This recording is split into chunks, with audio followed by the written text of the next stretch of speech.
Welcome to Moving Forward for Life with Rosita. Discover your way home.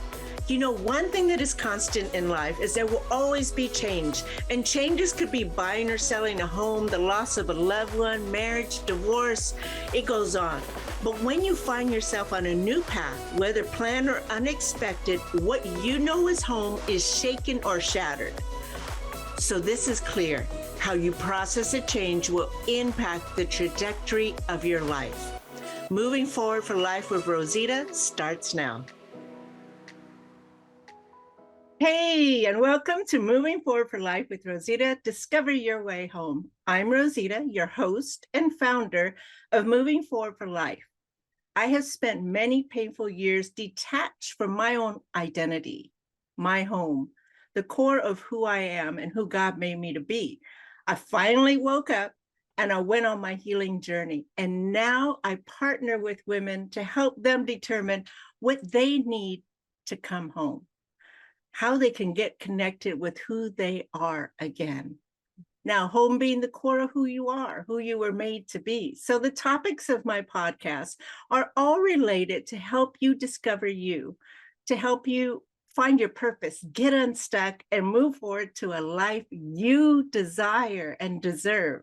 Mm-hmm. So today, I have with me Abbey Heagney. Did I say that right, Abbey? You sure did. Welcome. Thank you for being here. Thank you for having me. I'm excited.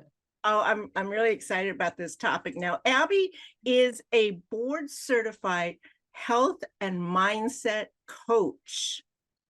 That's huge. You have to go through a lot of stuff to get board certified. So I just want to give you much respect, Abbey. And if you could give us a snippet about yourself and you know, maybe even let's just go into your story, because today we're going to talk about the 3 tips to love the skin you're in, whether you're 0 size, plus 22, whatever it is, you are absolutely gorgeous and who you were supposed to be. So Abbey and I are going to talk a lot about the 3 tips. We're going to talk about the definition culture places on beauty. Mm-hmm.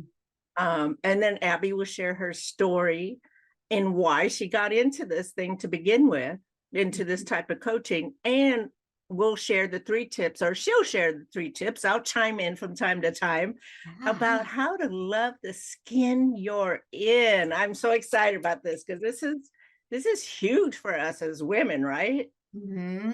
Yeah. And I love, everything that you're all about. I love that because as a health and mindset coach, that's exactly what I help women to do, is to feel healthy and confident in their own way, right? I think that's the biggest thing that we need to understand as women, is that there is some sort of version of healthy we all have in mind, but there's also what healthy really looks like for us and what confidence looks like for us. And we're all unique individuals.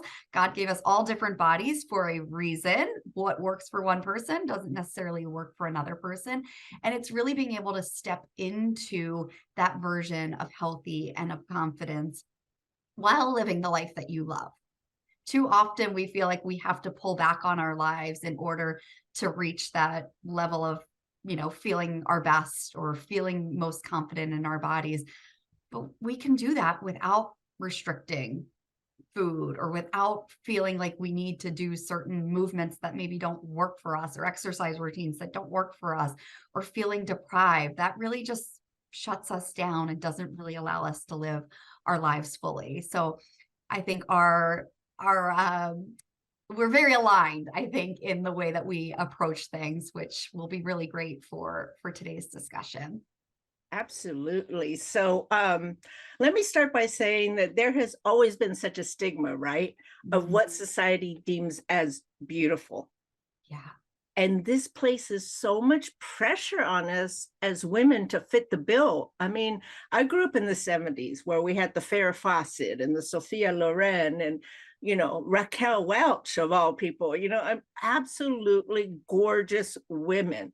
But we are all different. Not all of us look like that Hollywood look, right? And to have the pressure to live up to that or not be picked because we don't have the Hollywood look. I mean, Yeah. just the pressure and what it does to our self-esteem is ridiculous. So glad that today, probably in the last 5 years, I'm going to say, but more prominently in today, that we as women are starting to really grab a hold to who we are. And it's okay. We can be beautiful in any shell that we occupy, right? I mean, yeah. And I think there is a lot that's changing in the world in terms of the types of bodies that we see featured in magazines and movies. And, you know, that comes from anywhere from size to height to skin color and, you know, hair color, eye color, all of the things, right? We're seeing much more diversity in that. But I also think that with that, we are in this world of social media now where we have filters and everybody's showing their best life. And it can be so easy that even though the world is opening more up to what beautiful looks like, it can be so easy for us to place judgment on ourselves of what we have or how we look versus what somebody else is showing us. And so really recognizing how that is playing into your life and being able to pull back and come into who you are and feel proud of who you are and confident in who you are and what you have and what you have control over, because we have more control over things than we often realize that we do. And that'll play into, you know, the 3 steps that we're going to talk about in terms of building that confidence and that health for yourself. yeah, and I agree. There is so much more I guess internet type pressure. I'm losing the word right now, but you're right. The filters, you could be absolutely gorgeous with the smoothing and the all this and that. It's true. But when you know who you are at the core and you have a solid rock foundation, there is nothing that can kind of push you off of that rock. You're stable. You're set in that foundation. So no matter what anybody says or looks, yeah, we might fall into that. We're still human, you know, where we compare ourselves. But when we really get in contact with who we are, what we're made here to be, who the core, the beauty in our own selves, those are so minimal for me nowadays, you know, and because it's like, wow, look at her life. Oh, wow, how come I didn't? You're just wasting time, really. Yeah, go there sometimes, have your little pity party, but don't have it for long. Yeah. Like you said, you're human, right? We have a human brain that's going to try to tell us, you know, I reference a lot in my work our inner mean girl, right? And that's for men as well, but you know, for us women too, like we have this inner voice that wants to tell us we're not enough, that we can't do something, that we'll never be able to do that. We haven't done it before, so what makes us think that we're doing it now, or we messed up, or all of the things. But really, that's just human nature. Our brain does not like to change, or it doesn't like change. It doesn't, right. It doesn't like something different. It likes the comfort of what it knows, and it likes to stay within that, which means if you are uncomfortable being uncomfortable, you won't change yourself. You have to be willing to step into a little bit of discomfort, knowing that, hey, my brain's going to tell me that this isn't right, that this isn't safe, that I shouldn't be doing this. But if you don't step into that, you're never going to change. You're never going to build that confidence or create those habits that you want or fully live the life that you want to be living, because we're just stuck in this place of comfort. Yes. Yep. I'm going to do a little plug because I'm doing a webinar soon that is about 3 tips to get unstuck. That's coming up March 11th, you guys. Okay. So Abby, share a little bit about your story. Yeah, and I know we're going to talk about 3 tips. So if it's okay with you, I want to share those the 3 steps first, Okay. and I'm going to tell my story as it relates to those 3 steps, so that we can kind of, I think it's sometimes helpful to know where we're going, so you can listen for the relevance of it within my own story. Okay, sounds great. So the 3 steps to really coming into who you are and feeling confident in your own skin really boil down to awareness, compassion, and practice. And when it comes to practice, I often think of like re-scripting or rewriting, and we'll talk about that too. But with those 3 steps in mind, my story really starts before I even knew it started. It started when I was about 12 years old. I was in gymnastics. I love gymnastics. It was something my best friend and I were in together. We would go, a couple times a week, and it was just the thing that I looked forward to. Loved my coaches, loved everything about it. One day, one of my coaches said to me a comment along the lines of, be careful that you don't gain weight. Gymnasts are meant to be small. And, I don't believe that he meant had any malicious intent around that. He may not have even realized what he was saying in the way that he was saying it. And, 95 out of 100 little girls may not have heard it or thought anything of it. But then there's a few of us that did hear it. And I was one of those little girls that took that comment and latched onto it. And I latched onto it so much so that the next 20 years of my life had that in my mind. I quickly grew to judging myself every time I looked in the mirror. I was looking at, what looks bigger today than yesterday? Where should this be smaller? I would, put my hands around my thighs and think, oh, well, yesterday I think I got up higher, so something must be wrong. I watched everything that I ate. This was back in the 80s, 90s. It was, no fat, then it was no carbs, then it was low calorie, and all of the things, right? I would go through magazines. I'd be so excited when I would see a new health related magazine at the store that was going to give me a workout routine to thin my legs or this to lose weight. And I would just curate all of those things, all of the meal plans, all of the exercises.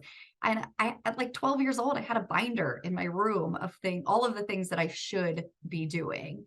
And I really lived my life in this space of should and shouldn't. And that came down to, again, the food that I ate. I'd go to a birthday party and not eat the cake. And I would, if I ate something that I didn't think I should be eating, I would go out and I'd run an extra mile. And movement for me was really about punishment for the things that I had eaten or the things that I hadn't done. And so I really grew up thinking that I was the healthy one. I was like, oh, but I watch what I eat and I do all of these workouts. And I just thought that this is what girls and women did. We watched what we ate. We worked out to stay small. We criticized ourselves, and it didn't hit me until I was pregnant with my son, who's now 8. It was my first child. And when I was pregnant, which is what my husband and I had wanted, I had this thought of, well, now I have to gain weight. And it was such a terrifying thought for so many reasons, but mainly because I had told myself all of my life that I can't gain weight. And now I was in a spot where I was going to be gaining weight. I wanted to gain weight. I had to gain weight for a healthy pregnancy, and because clearly a baby has to grow. And it just made me realize how unhealthy I had been, how I had spent 20 plus years of my life just in this negative space, this dark space. I had missed out on so much joy and opportunities and just living a life that really I truly loved, from a place of something was always wrong. I was always doing something that I shouldn't be doing or wasn't right, or was doing something when I should be, running or something else. Right. And so it really struck me then. And I knew in that moment that I wasn't the healthy person that I had been. And it was that awareness of, wait, something's not right here, that started this ripple effect that I was now able to create. So where I had a very negative ripple, I started to change that into a more positive spin on things, because I knew that if I wanted my child to be healthy, if I wanted my child to grow up with confidence and feeling like their body was exactly the body that they should have, and not having this poor relationship with food, and loving movement for the energy and the health that it brings us, it had to start with me. That's so interesting that it was during the time when you're pregnant, the emotions are high. Yeah. Right. So, I mean, you had an awareness as a child, but then and that's great. So you already had that ability to have, self-awareness. And then it shifted then to Yeah. a healthier awareness. That's awesome. Yeah. I had the awareness of what I was doing as a child. I didn't have the awareness of what it was doing to me. I didn't see both sides of it. And I think that's a really key part of awareness. And like you said, sometimes you get into those days where we have those negative thoughts, or we compare ourselves to others. But then you're able to kind of step back and see what the big picture, what's really happening, and be able to pull yourself out of that. I, growing up, only had that one track of this is what I should be doing, and anything beyond that was wrong. Yeah. And so bringing that awareness to, wait a minute, this isn't actually serving me. It's not helping me. It's not really making me feel good, because all I'm doing is judging myself. I'm judging everything that I do. I'm judging everything that I see in a picture or in the mirror came with a level of judgment. Yeah. I mean, women are really great with that. If we could Yeah, shift that to just, compassion, which is your next tip, is to exactly. have compassion for yourself. If we could switch it to that, Yes. that would be powerful. 100%, because what I learned is you have that voice inside your head that's going to tell you, oh, you don't look good in this picture, or you should look like this, or you shouldn't have eaten that, or you should.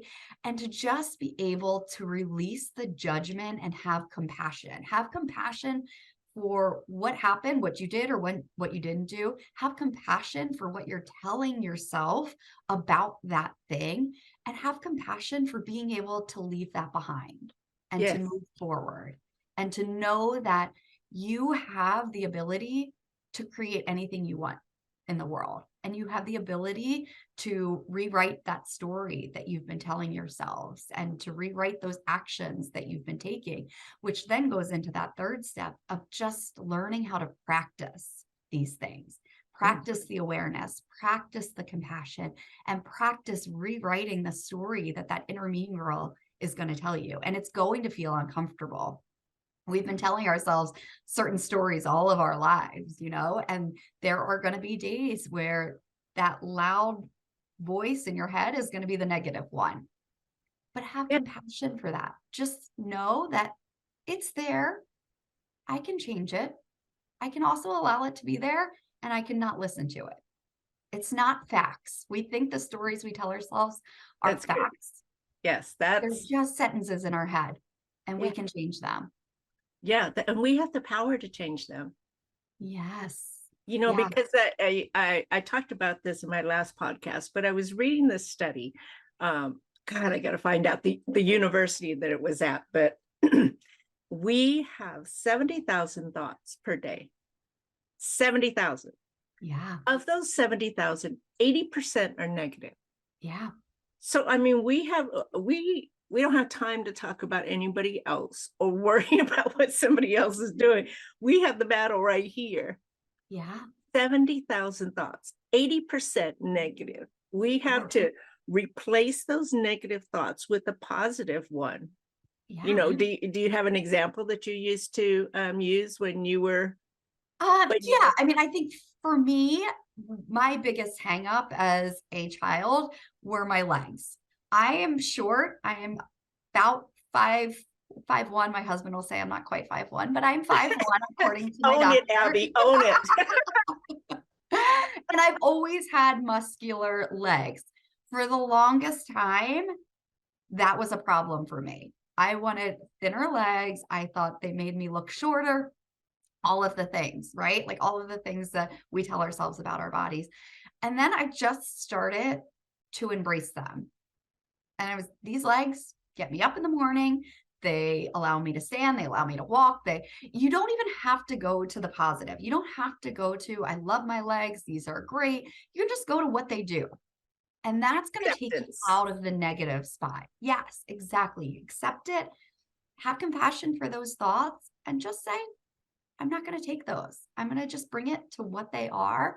And now I look at them completely differently. And yes, there are days that I judge them, or, I catch myself going back to those thoughts, but then I bring them back to how strong they are. And like, yes, I work out and I can lift heavy weights and I can pick my kids up and I can run with them and I can ride bikes around town with my daughter on the back, right? Like I can bring it back to what they allow me to do and all of the things that I'm grateful for them. Right. Yeah. Gratefulness Just makes making that switch. Huge difference to be grateful because, like some people don't have legs. Yeah. Yeah. Or they have to be in a wheelchair. Still have the legs, but they're in the wheelchair. I mean, there's so much to be grateful for. And for me, when I start with that, just as soon as I wake up, oh my gosh, thank you, Lord, for waking me up, because you don't have to wake up. Listen, my cousin died in his sleep. Yeah. Yeah. And, we just never know. Sometimes I'm just like, oh God, I made it. Thank you. Right. Yeah. And I think when it comes to our bodies specifically, like, have you ever noticed every mirror you look in, you look slightly different? You can look in, and even if you look in the same mirror in the morning, you put on a pair of jeans and you're like, yeah, I look good in these jeans, and you feel really confident. And then you catch yourself later in that same mirror and you're like, oh, you know what? It's not what I thought. Like, it's all because the image that you're seeing is in your mind. It's it's those 80% of those negative thoughts that you're latching onto. But there's 20% of those thoughts that are positive, that are motivating. We just need to train our brain to look for those and not pay as much attention to that 80% that doesn't feel good to us. So that kind of it's compassion and the practice kind of tie in together. Yeah. Because being kind to yourself is a practice. Yeah. Absolutely. So I love to use acronyms. So I'm going to call this ACP. Those are the 3 tips. ACP. Yes. Awareness, compassion, and practice. And Abby, I know from my own experience, that practice part can kick your behind. That's where it's an everyday cycle with these things, right? Because when you practice it and it's going to knock you down some days, then it's just bringing it back to the compassion. But you can't have that compassion until you're aware of, wait a minute, what's happening here? Why do I feel down? I've been trying to practice it. And it's always bringing it back to what is really happening. Yeah. And then once and then once you get past the tough times, like it was tough when I was trying to change my mindset. But here's the thing. Once I started practicing it, it became human nature. And I felt so much better afterwards. Yes. So compare how you feel when you stay stuck and then how you feel after you pass that hard point. It's a big difference, but only each individual can do it. Oh, I'm getting notes here that we got 2 minutes, Abby. Okay. So, yes. And I will just say very quickly on that awareness, that's part of what I do with my clients. It's noticing what is working, what's making you feel good, what inspires you, and what's not working, and do more of what is working and start pulling away from what's not working. Start modifying the things that aren't working so they become the things that are working. Yeah. I mean, we are in charge of our story, ladies. So let's take charge. We take charge of everywhere else. Yes. We can take charge with ourselves. Yeah. So Abby, thank you say and so do. much. Thank you for, this has been so good. I think that we should get together and do a short on YouTube. I think it'll be really helpful for women because the awareness is just getting more and more. Yeah. And the power that we can connect to within to change our mindset is imperative. Okay, we got 1 minute. So how can people reach you, Abby? Yeah, I am most active on Instagram at Wellness with Abbey H, which is also my website. You can find me there. And if you're interested, I always offer free consultations to talk through where you are, where you want to be, and if my program and process is for you. Great. My website, if you need to contact me, is movingforwardforlife.com. There's freebies, life coaching products, coaching sessions. I'm going to leave you with this. Choosing the trajectory of your life is within your reach. You have a choice, so choose you. Thanks so much. See you next time. Thank you so much for listening to Moving Forward for Life with Rosita. Discover your way home. Through my own personal healing journey, I've come out stronger and braver. I know firsthand how hard, how lonely, and heartbreaking it is to continually live in pain. As we work together, you will discover the good, the bad, and the not so pretty parts of yourself so you can uncover the fabulous in you. Discover what you need to come home, whether that's a physical home or the home in you. Join me every second and fourth Friday at 12:30 p.m. Pacific.